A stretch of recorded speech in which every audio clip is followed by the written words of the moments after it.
This is a great time to be a PC gamer. Let's face it, this is just absolutely a great time to be a PC gamer. You got brand new monitor technology, 4K coming out.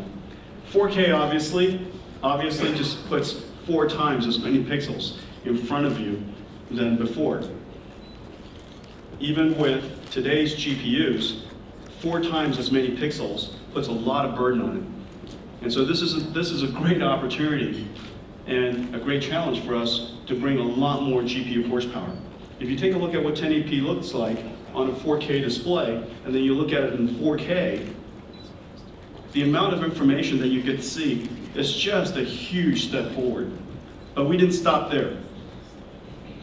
When you get a chance, go in the back and take a look at the combination of a few technologies that made it possible for us to bring 4K surround to the enthusiasts. If you want to see 24 million pixels, all rendered silky smooth in 4K surround, take a moment later and check it out in the back. In order to make this happen, of course, the GPU has to be able to support the displays, the GPU has to have enough horsepower, and one of the most important things is SLI has to work perfectly. This is one of the areas where we put an enormous amount of energy. As you know, getting multiple GPUs to run in a synchronized way and with as little stutter as possible is very, very challenging. And that's one of the hallmarks of SLI. The software team, the hardware team, we've put so much energy into tuning and optimizing for each game and making sure that the architecture doesn't just deliver high measured frame rates, but also delivers silky smooth experience. All of the work that we do to optimize for frame rate, optimize for experience, in the final analysis, the gamer and their experience comes down to, I think all of you guys will know these 3 words very well: stutter, lag, and tearing. This is the bane of existence of PC gamers, of any gamers. This is a fundamental symptom of computer technology that I'm going to talk about in just a moment. Stutter, lag, and tearing. That is as frustrating, as undesirable for a PC gamer as hemorrhoids, foot fungus, probably acne of the human condition. You can survive it, but you like it to go away. It doesn't kill you, but nothing would bring you more joy than that these 3 conditions were to disappear. Now you're asking yourself, but he did say that this is fundamental to modern computer graphics. These things, stutter, lag, tearing, has been the bane of our existence for as long as we remember. Would you guys agree? Yeah. Okay? I think you guys can applaud for these problems. I'm not suggesting you guys have hemorrhoids, but stutter, lag, and tearing is as frustrating as you can possibly imagine. More brain cells has been dedicated to the elimination of these 3 PC gaming conditions than just about any other. Well, the problem is fundamental in the sense that your monitor is being refreshed, being updated at a different, completely independently from the GPU rendering. The GPU is rendering into frame buffer. Your monitor is scanning out from another frame buffer.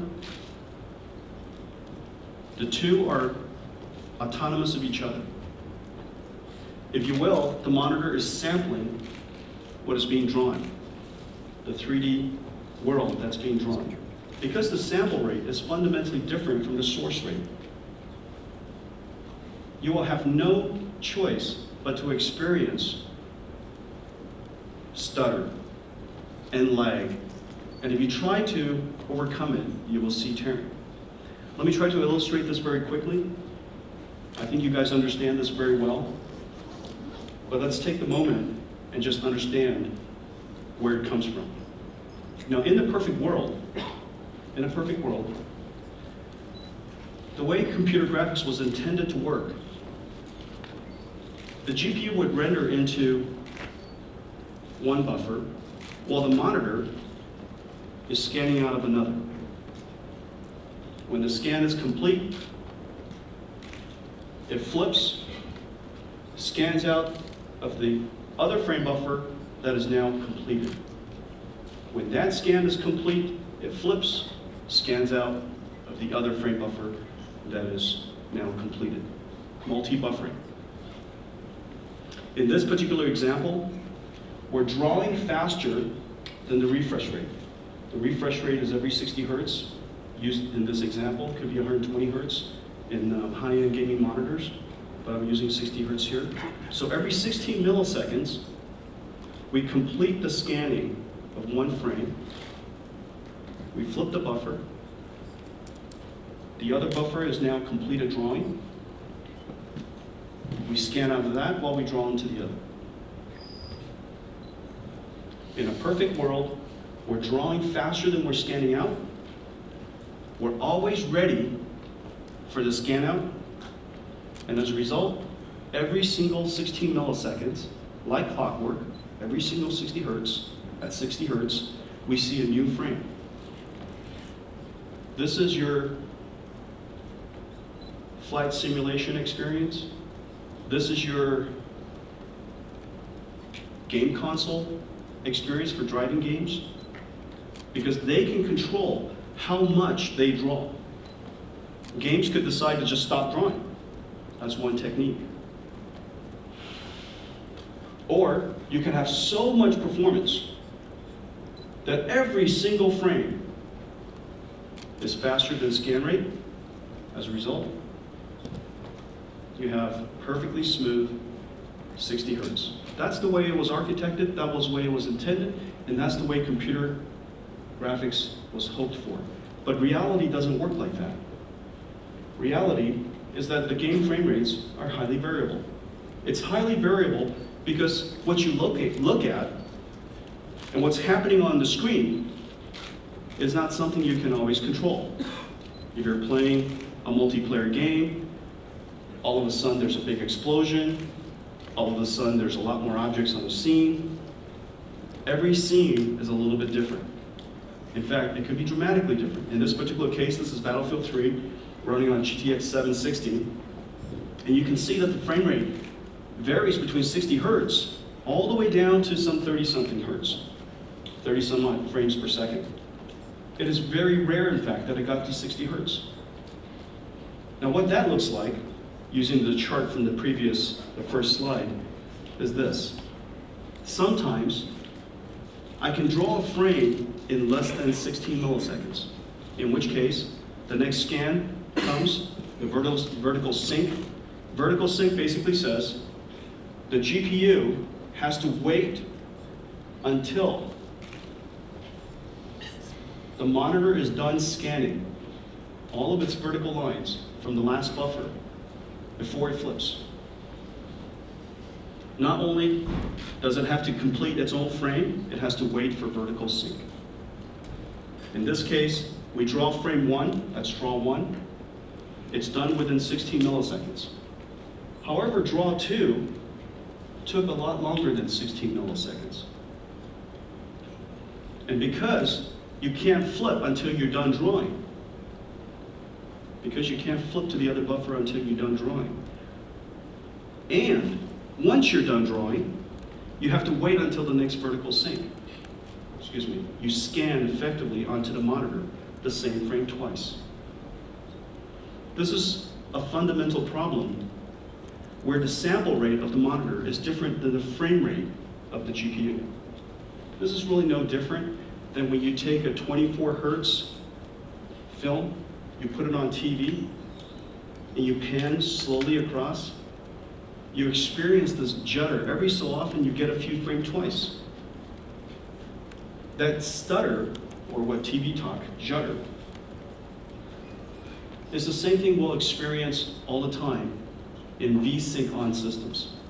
Not only does it create that extra frame, because the frame buffer has to wait until the next vertical sync, there's the extra delay. Now you could improve the scenario with triple buffering, but then you just have another buffer to deal with.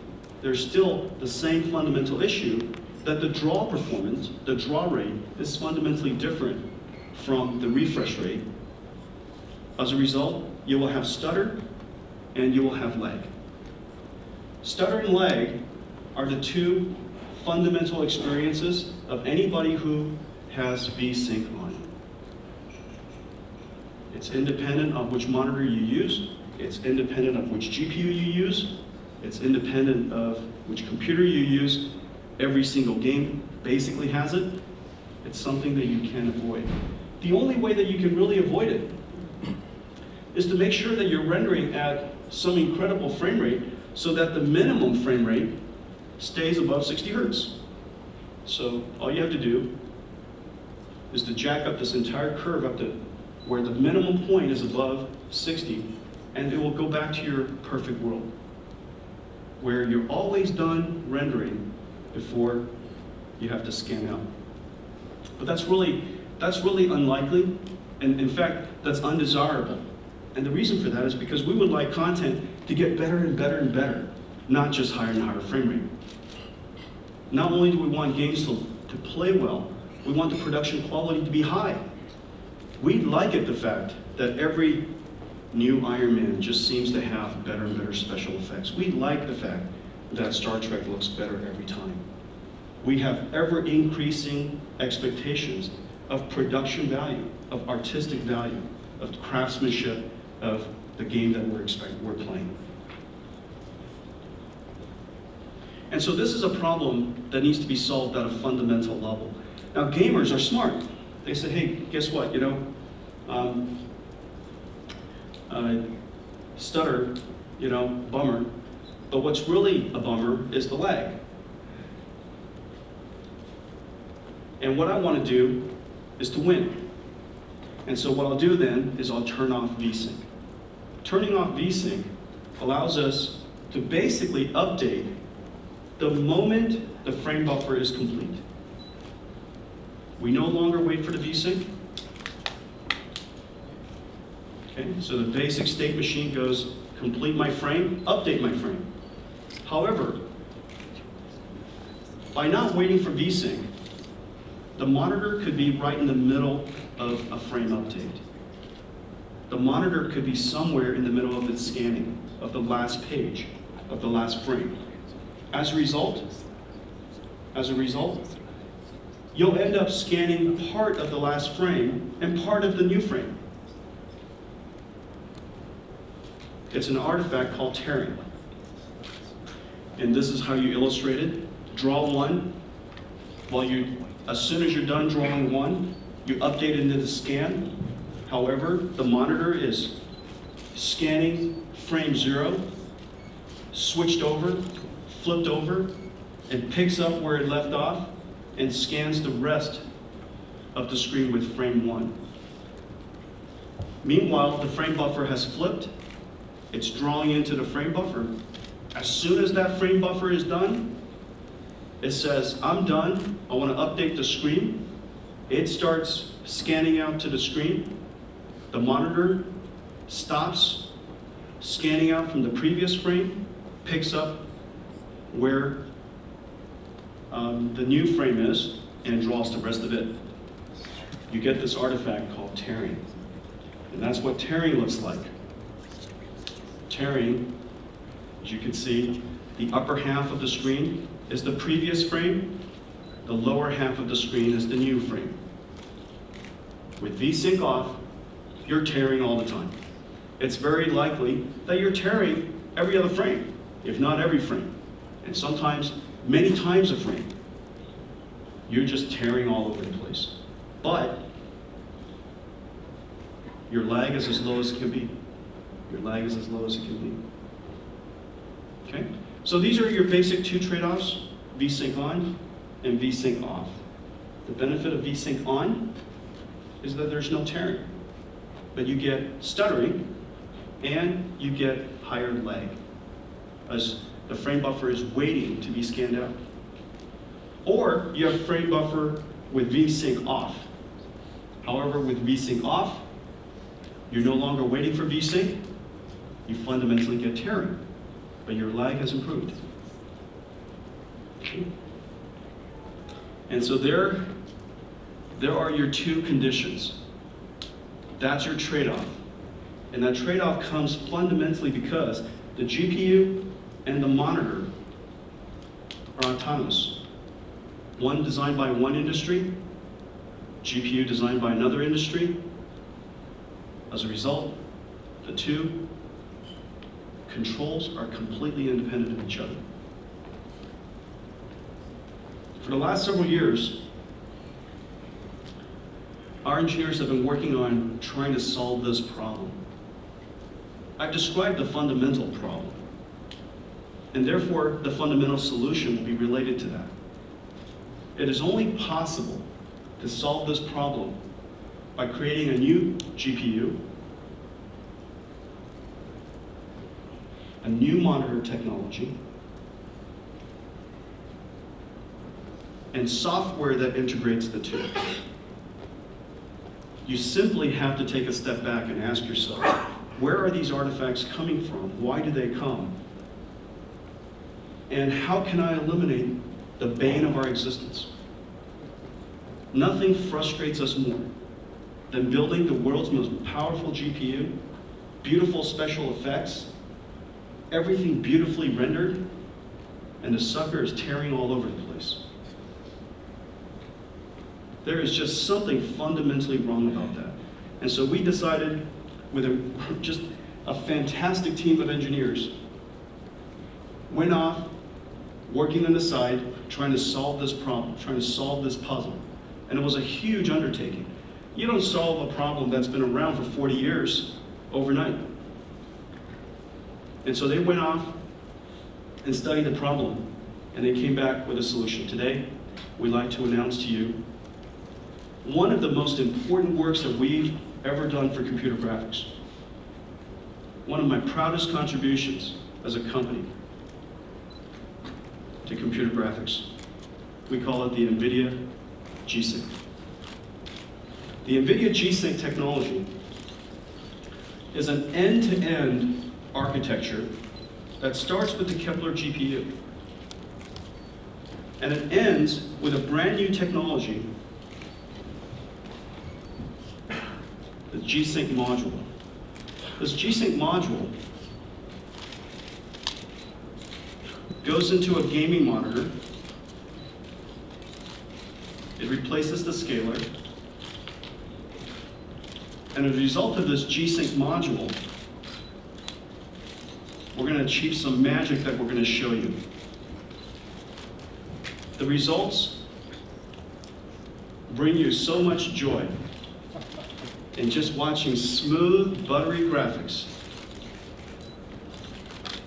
The results obviously cannot be projected on the screen because the screen, this projector, doesn't have Vsync. This is one of those things that you have to experience. Just give me a moment. I want to show it to you. Vsync starts at the Kepler GPU, ends with this module that is going to be integrated into the top gaming monitors around the world. Asus, BenQ, Philips, Vsync have already signed up.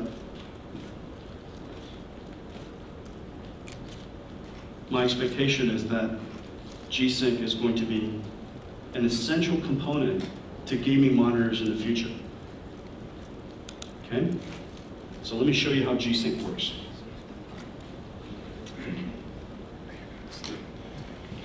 Now going back to our chart, here's basically what G-Sync does. Instead of the monitor controlling the timing, every 60 hertz is a refresh. Every 60 hertz is a scan. Instead of the monitor controlling the timing, we transfer the timing to the GPU. And the reason for that is pretty clear. We shouldn't update the monitor until the frame is done drawing. And as soon as the frame is done drawing, we should try to update the monitor as soon as we can. Does that make sense? The logic is so fundamentally simple, but the implementation of it is incredibly complicated. And the reason for that is because LCD displays, that art has been captured into our G-Sync monitor. How to control, how to drive, how to maintain the color fidelity of all these different LCD displays as timing is fluctuating all over the place. The basic functionality of G-Sync is as soon as the frame buffer is complete, we try to update the screen. Now, if we have frame rate that's incredibly high, of course we wait until the maximum refresh rate for the update. The maximum refresh rate can now be variable, obviously, and so we'll drive the screen as fast as it can be driven. One of the nice things here is that now the refresh rate in the examples that we will show you later is 144 hertz. Even if your frame rate is higher than 144 hertz, your lag statistically won't be but a couple of 2-3 milliseconds. So lag becomes very reduced. Stutter is basically eliminated because you're now completely asynchronous to the frame buffer. We update the screen whenever the frame buffer is updated. And tearing is fundamentally gone. Okay? And so this is what G-Sync is. The wow is going to come in just a moment when we show you guys G-Sync in operation. Now we've set up a bunch of monitors. It's sitting right there. They were quietly waiting for you guys. You guys didn't even notice. These G-Sync monitors are already out here in front of you. They look like just normal monitors because in normal mode you need it to operate exactly the same way as you would expect a monitor to operate. However, when you go into 3D mode, magic has to happen. Experience, it's going to change how developers think about creating content. How they decide how much content they decide to put into a game has a lot to do with the frame rate and the overall experience. If it is the case now that you can have wonderfully silky experience with even more content and more dramatic changes between frame rates, gosh, who knows how great content can look. What you guys were experiencing earlier was a GTX 760. Usually when we give you demos, we start with a GTX whatever is the best. But we just chose a mid-range GTX 760, something that we're really, first of all, one of our favorite GPUs. One of the most successful GPUs today. And connected to a G-Sync monitor, look how wonderful the experience is.